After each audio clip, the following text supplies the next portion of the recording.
I need you to leave the country. Franklin. Promise. Let's go. I've got 24 hours. These men are wolves. One sniff, we're both dead. I'll be watching.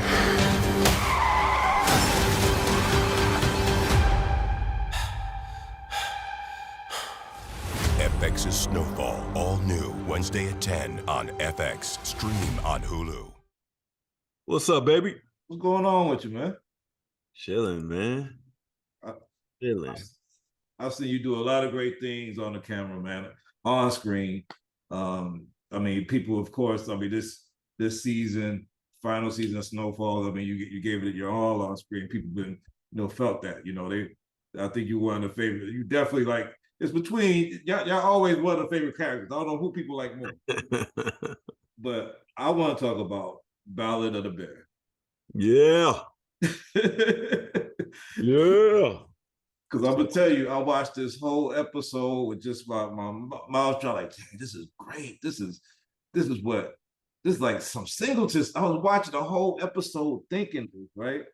And I'm getting a screener early. I don't get the full rundown. I haven't been catching promos for that or nothing. I might not call it on social, whatever. If I get to the end screen and see directed by Amin Joseph. Yeah, man. I mean, just think about from when you started with Singleton. I mean, I know you did a whole bunch of stuff, but when you started with Singleton to now being at this season, at this part of your career, and you directing like one of the penultimate episodes of the season. Yeah, man, it's surreal, right? All I know is that John, man, he was so impactful and so intentional with how he put a battery in your back, and Tommy Schlamme, Tommy Schlamme, that's one of our EPs. I remember going to him in the second season of Snowfall and saying, look, I'm a filmmaker, and I'm an actor. That's one of my languages, but it's like a programmer, man. I got more languages. I got more coding. Yeah. And one of those points of view is from behind the camera as a director. I feel like I could have a lot to say, and I can be a contribution. And to be honest, at the time, it's like, man, you're a great actor. Like, we haven't even tapped that potential in this particular show. Yeah. But I was on it, and I end up shadowing. I remember I was shadowing for Snowfall when John died. I was shadowing, and he took a trip over to Costa Rica. We had some filming out in Costa Rica on location, and that's where he ended up getting some complications. He came back, and then within a week he was gone. Yeah. And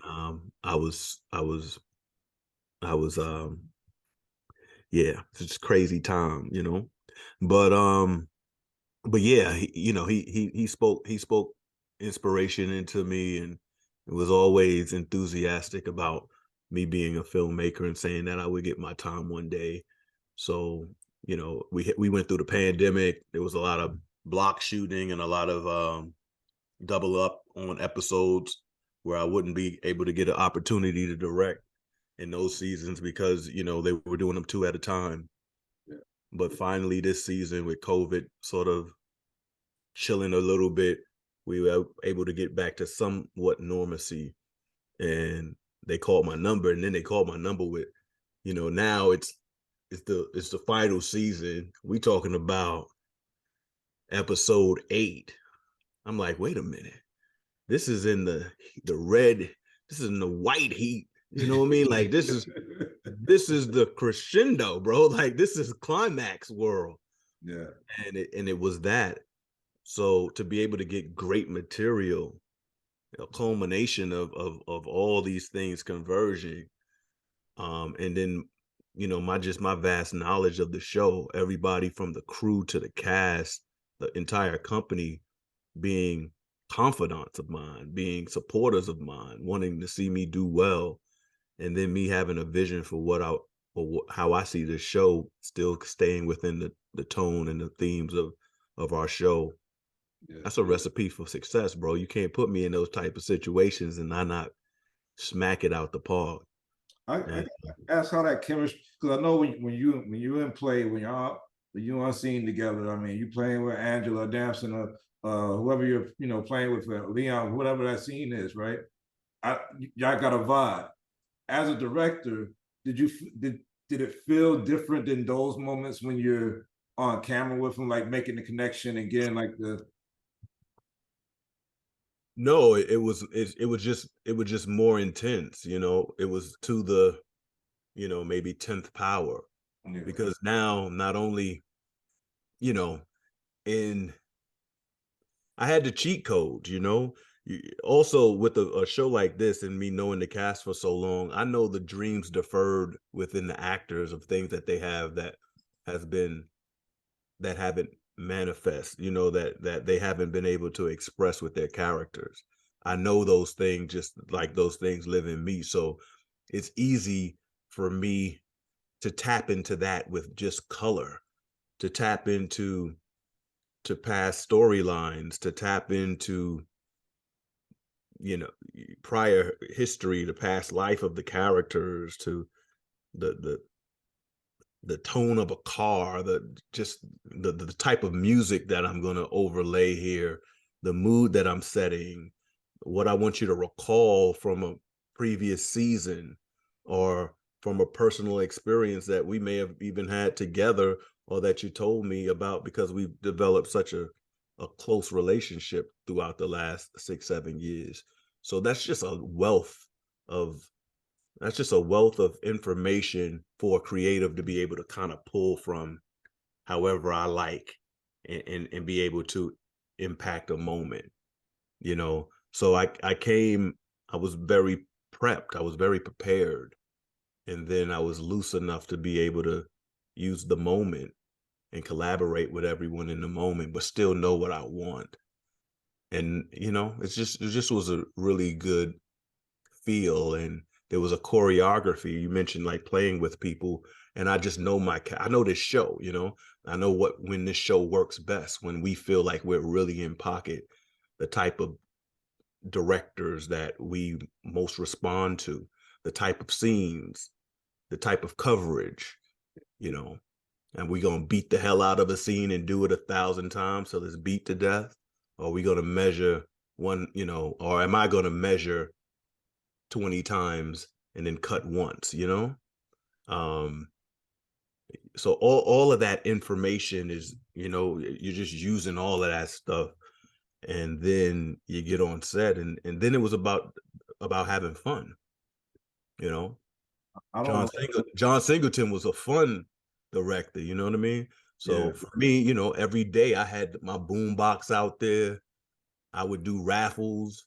I would do, I had my everybody from Crafty to Best Boys and hair department to, our grips, or even someone coming over from administration. We're dancing, we having a good time, man. We having a ball, and keep that enthusiasm up, because this is tough work at the end of the day. Really stress, a lot of anxiety in these storylines. So I wanted to always keep that good energy, and keep, I don't want to do any like spoilers, because I want everybody to see it's fresh, and I don't want to talk about some of the stuff, but I do want to talk about, the maison scene with the flag and that imagery, and I remember the first time I interviewed Chadwick Boseman for 42, and I talked to him about having to use racial epithets towards him from the character's face, and how he felt after that. How did your character feel after that scene, after shooting that scene, what it means to us as a Black men to be in that shot? You know what I'm saying? Like, how was that? I was fortunate that, knowing this show very early on in our concept meetings and our tone meetings, I expressed how I could heighten that scene. There was a, you know, you understand the what went on, but it was a different type of way of getting to the truth, right? It was a different way of solving the situation that those characters find themselves in, and I wanted to heighten that. And with this world, you know, that we're in as Black men, there's one torture psychologically that is synonymous with our with us being in this country. Yeah. It is as American as apple pie. And It's Rap Brown. and to me, it was this was a moment to show that even someone playing judo, playing chess, a psychological game of one-upmanship, that there is something that when it's all said and done, this is the type of way that they know to get under our skin. Yeah. That they know the thing to break us. And they use it when they know they have it. You know, it's an ultimate symbol of power. It's the ultimate for them, you know, it's worse than the N-word. Yeah. Yeah. You know. And that, along with our nation's flag, to me brings a symbolism that that's us. Yeah. That's us. That's purely who we are in this nation, in this country, and that's the, you know, that's the contrast. And so I thought that imagery, and then to reveal that, you know, to reveal rather than that being in your face, you know, it's sort of in the agony of fighting for your humanity, fighting for your life, fighting for breath. You realize you're doing that, you know, under the banner. Yeah. You know. So that just meant a lot symbolically for me, and this this organization, this agency that is supposed to protect its citizens and its communities, but this, by nefarious means, this is what they're doing. This is how they're wreaking havoc on their own citizens and their own communities. And I just thought that was a beautiful culmination of that. Hopefully it resonates with the audience. But I was very intentional about it, placement, timing, everything. No, we about to run short on time, but I gotta at least get one more question. I want to rewind all the way back before Howard, before you did. I don't know when in time you was at the Apollo and intern and working at the Apollo Theater. Yeah. I want to know, like, who were you meeting? Because there was so many people coming through the Apollo back in this time too. Apollo was like really popping. Like, can you tell me some of the stories? Like, as a young man, like who were you seeing come through those doors? And I mean, I've seen everyone. I've seen, you know, I started working at the Apollo with one of my best friends coming up, and when we were in high school, I was in the 10th grade, so I think I was like around 14, 14 or 15. I think I was 14, and we would have that job in the summer, and we started off working in the administration offices, and we were ushers, and we did everything around. We worked backstage, patching lights and all of that. And I sort of knew that I was going to be a theater arts major. I was finding that I was going to do that. I hadn't picked a major for college yet, but it was on my mind. So people kind of knew that this, you know, the kid wants to act. So my Grace Blake, who was our executive director of the Apollo at that time, she would send me out on auditions. But the late great James Brown, I was able to see some of his later performances. I was able to see Phyllis Hyman. I was able to see Bill Clinton blow his saxophone. I was able to see the late Michael Jackson. I was able to see the late Biggie Smalls, the late Craig Mack. I was able to see the late Heavy D. I mean, I remember Ghostface Killer kicked the Tree of Hope and broke it in half. I mean, I've seen everything. I've seen every fight, every brawl. I remember one time one of KC's baby mothers came and served him child support papers while he was performing. Oh, that's my baby. Yeah, that's what they every time I close. Wait, what's that? Yeah, man. I remember so many I'm playing too, with Casey and JoJo, but it happened, man. Yeah. But it was just I mean, Apollo Theater is a magical place. It's truly where stars are born and legends are made, and that's my stomp, you know. And I remember all the, you know, more important than even what I saw is that there would be older men there, maitre d's there, you know, Mr. Sykes that would tell me about, you know, Sugar Ray Robinson walking these streets, just like you, young man. What you gonna do with your life? You know, great people came here and walked these same streets that you did. You know, keep your head up, stride wide, smile wide, do something with your life. I had so many people in the community in Harlem that looked out for me as a young man coming through the Apollo Theater. And it's, you know, I'm just a reflection of all that intention and all that love that people put on me. And I was there able to look at be in the backstage as a young man and be able to watch the performers, just be able to watch countless performers in the height of their careers do their best work. And that's in me, you know. It's just like water through me, you know. I had a diet of that. Even when I came back from Howard University, I went back and worked at the Apollo Theater. Big shout out to Camilla Forbes, who's a Howard alum that is now the executive director of Howard University. There's so many things that are full circle, you know. Yeah.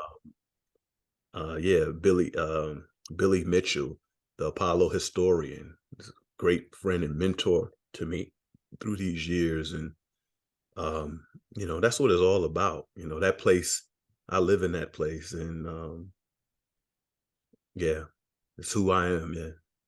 And you made another star. All those other stars that came through there, yeah. Lauren Hill, everybody else. Oh yeah, we got you, Mr. Joseph, doing it all, man. Okay, and you've done so much great work, and now like I just can't wait to see all the other stuff that's coming up. Like, I really can't. I mean, that's a way to like finale this season where a lot of people were discovering you and falling in love, but now man, I can't wait to see what else you direct. Thank you. You on the screen in front of man. I mean, Unc was live. Unc kept it together with this vlog. I ain't gonna lie. But yeah, Unc was it. But yeah, I look forward to you know, putting down. We're in interesting times right now, you know. The character to me was a last of a dying breed, but we are in a new technological age, and I just hope that audiences are really reveling in the art that we're creating now, because this is the last of an age. It'll be different coming out from here on out. So when you get talents like, you know, Angela Lewis's and Isaiah Johns and Michael Hyatt's and Damson Idris's and Carter Hudson's and Sergio's, like we should, you know, bask it in this great time of television, because things are changing. Yeah. Well, I appreciate your time, brother, as always. Rooting for you as always. I'm glad you stopped by the Treehouse tonight to talk about this episode. Can't wait till everybody catch it, you know. Oh, it's gonna be crazy. Be crazy. It's gonna be crazy. Yeah, I will say I put my foot all up in that. You got a next show coming up after the season? Like, what's the next?